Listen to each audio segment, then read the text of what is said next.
The situation with FTX is getting seriously out of hand. The website has now officially been hacked. You should not open the app, you should not open the website. They have confirmed this, and it's very dangerous. On an opposite end, there are some allegations going around that it was actually the founder of FTX, Sam Bankman-Fried, who basically through an inside job, this was reported by Reuters, was able to get some finances out of there, a rough $600 million. Today we're going to talk about that because the story is a rather interesting one. And honestly, with a couple of words, I couldn't even fill everything because there's just so much going on.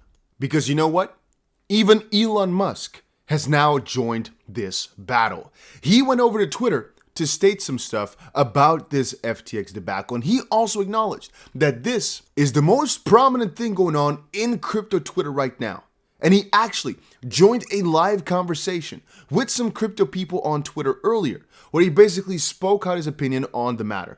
Elon Musk is now officially also on the side of crypto Twitter saying, this man has screwed some people over, all right? Now, to get back to it, hey guys, what is up? It's Dusty here, and welcome back to another episode of the Daily Crypto News. And today, as I just stated, we have to talk about FTX. There's actually a couple of different things I want to showcase to you guys that I personally think are quite peculiar, which is partially why this downfall was so unexpected. But I think more importantly, we have to talk about the most recent situation, which has to start with the hack. Again, officially confirmed over on the FTX Telegram, they have been hacked, and you can see it right here.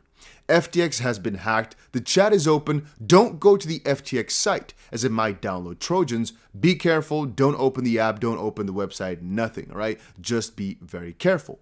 However, right now, one of the most trending things out there is a website, basically, that tracks where the flight from Sam Bankman-Fried is going. We cannot guarantee he's on any of these flights, but it is quite trending. And right now, it's showcased that that flight has gone to Argentina.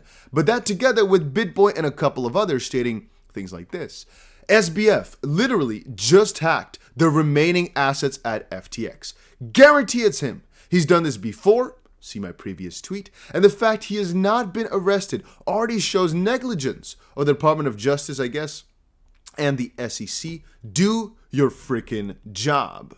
Now, for all of you that do not know, Sam Bankman-Fried has some very influential parents. Actually, one of his parents is very close or very involved with the SEC. And since he or she basically appointed Gary Gensler, and it kind of goes into a little bit of a circle, well, people were very quick to point out that potentially there's a little bit of an inside job with this whole crypto situation going on. I can't confirm it, but it is very interesting.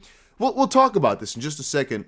And as I said, before we move on, let's quickly watch this video to get some good context of how this all ties together and how this could have been sort of an inside job, could have been something else, but let's just quickly watch it and then conclude after that. In managing the decisions on which projects to invest in, because I'm very fortunate, my deal flow is insane. I see everything. And I have to disclose, I'm a paid spokesperson to FTX and a shareholder there too, because we mentioned them. And big advocate for Sam because he Listen carefully. has two parents that are compliance lawyers. If there's ever a place I could be that I'm not going to get in trouble, it's going to be at FTX. So, yeah, couldn't have been more wrong. That's one thing. Now, the articles over on the interwebs are quite interesting. For example, Sam Bankman-Fried's crypto empire was run by a gang of kids in the Bahamas who all dated each other. Now, it get absolutely way crazier, and there's actually a multitude of different videos I could showcase to you guys to kind of portray this. There's, for example, the CEO of Alameda Research. Again, FTX debacle, it had a couple of different parts. We had Sam Bankman-Fried at the top, and then two of his main companies, FTX, which is the crypto exchange that we know and loved. Maybe not even that. And then Alameda Research, basically an investment firm, let's just call it like that, who had some legs everywhere in crypto, really. Their reach was a lot further than a lot of you guys might think right now. They were absolutely everywhere. If there was a new big crypto coming up, there's a good chance that they had some little bit of money and insight into it, and that's for a multitude of reasons. Partially funding, they had a lot of money, so a lot of people like that, but also partially the connections or potentially the FTX listing or the connection to other different funds. You can understand how that was an interesting situation. There's also, however, again, in terms of interesting information, how FTX and Alameda used to kind of cooperate in terms of funds, in terms of money and loans. Here's a little interesting clip of the CEO of Alameda talking about liquidity farming, which is peculiar. Being open to whatever happened. I think like every week or so, something like weirder than the previous week would happen. And I was like, okay, I just like mentally, adjusted myself to, okay, we're farming comp. And then it's like, oh, now we're farming these things that are like foods. And then now we're farming these like whatever weird like meta food things. I don't know. Yeah, I feel like I did manage to get away from my initial skepticism and end up embracing the mindset of like, great, gonna like go out and look for like whatever like the weirdest, dumbest thing people are talking about today. And like, that's gonna be the thing I'm working on today. Yeah. I don't know what positive thing to say right there. And again, guys, when I say that these things run deep, let me tell you that these things run quite deep. You can kind of see, I was showing you guys a little bit about the whole FTX parent situation, but I was keeping it quite light. Again, there's a very, very big circle of different things. Here's, for example, John Deaton, a very well-known lawyer within the XRP community. Good job, Charles Gasparino, Gary Gensler's old boss at MIT, is the father of Alameda's CEO, Caroline Ellison. The GC of FTX used to be lead counsel to Gensler when he was CFTC chair, and Sam Bankman-Fried's mom was Hillary's lawyer and a Democratic operative. SBF was the number 2 Democratic donor. And again, you can see for yourself right here how things kind of connect to each other a little bit. Things are just really freaking weird. Again, we've covered it before a couple of hours ago already on my Twitter, like massively. There was one thing where users from the Bahamas were able to actually withdraw their funds from FTX. That was a very well-known thing. That was because of Bahaman regulations. So if we looked yesterday and you were wondering why can people take their money off, it was mostly because of Bahama regulations. This, however, this is quite peculiar. What I'm talking about here, and I don't really have any very good explanation for it, except for every single audit, every single major crypto firm is saying it's most likely an inside job. It is most likely FTX themselves, or I guess either Alameda or something along those lines doing this.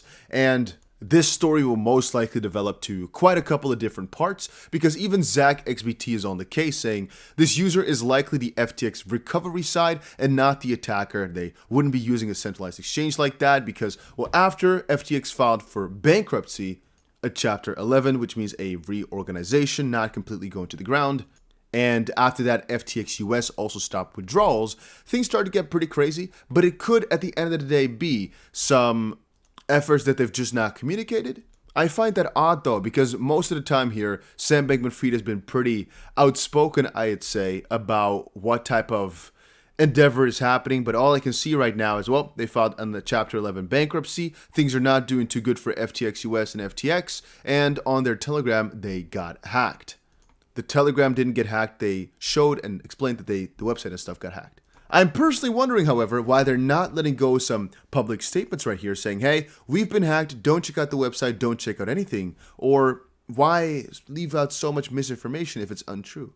There are a couple of allegations still going around that, by the way, that CZ, the founder of Binance, actually started this all. And there's actually some logic behind that too, as what happened there is CZ basically called out FTX, right? And the moment that he did, people start to panic a little bit. And the moment you get people to panic a little bit in crypto and you give them another little edge to panic more, all hell breaks loose, which happened. And then he even backed off, which made things go even worse. And I really honestly speculate that the exact same thing that CZ did to FTX right now, which was Sam Bankman-Fried's own fault because they were playing a risky game that was, in my own opinion, very close to fraud, very close to actual scam-like behavior, the way they were playing with FTT.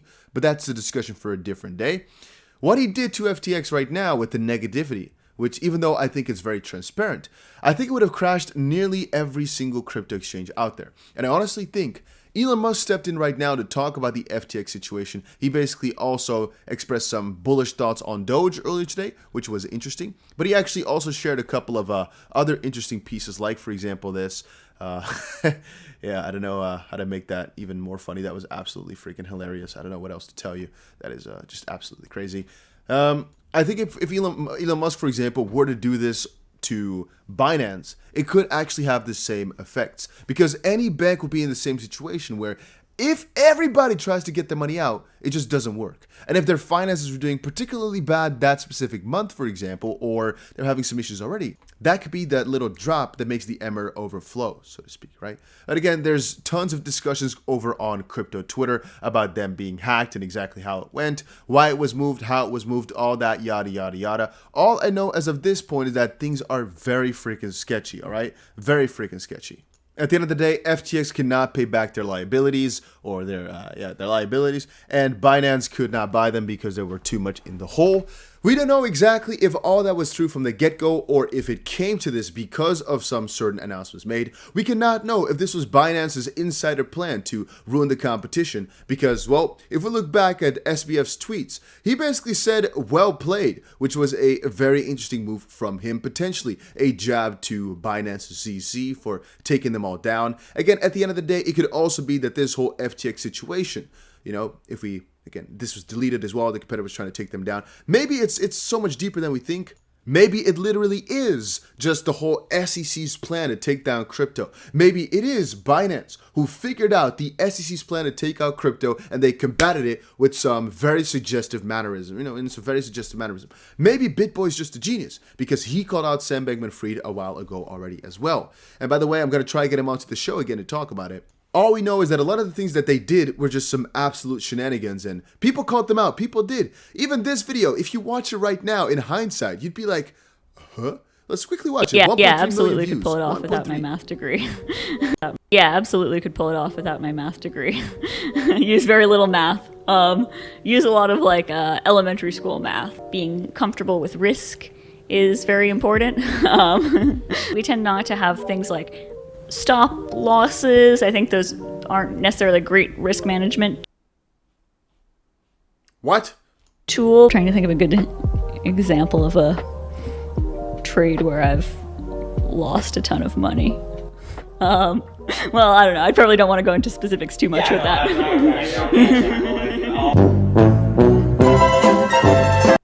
Yeah, that's something that's is particularly interesting to me. She just says it out loud. We don't think stop losses are proper risk management, where I'd like to spin it the other way. Not having a stop loss is not proper risk management. I'd say that a stop loss is the definition of risk management. It's literally there to prevent you from losing too much money. It is literally managing your risk. I don't know exactly how she came to that idea. It's mind-boggling to me, but hey, she said it. And I guess she's the CEO of a, well, now defunct company, but before a very... Nah, I don't even want to make that joke anymore. She's just in the wrong, and now it's showing.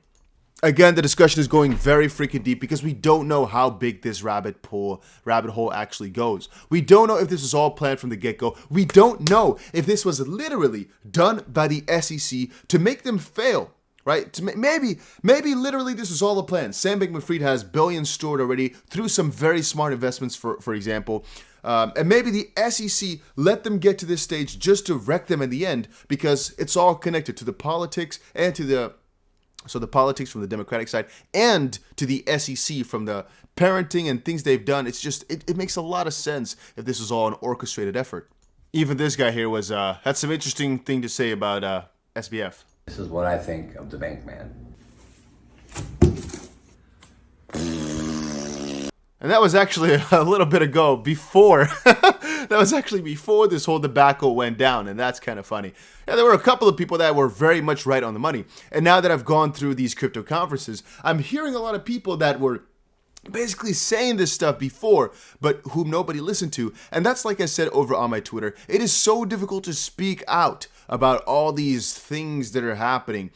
until it actually goes bad. In the sense that the Ripple versus SEC lawsuit, in my opinion, is the most important crypto case right now, and potentially that will ever go on, that will ever happen.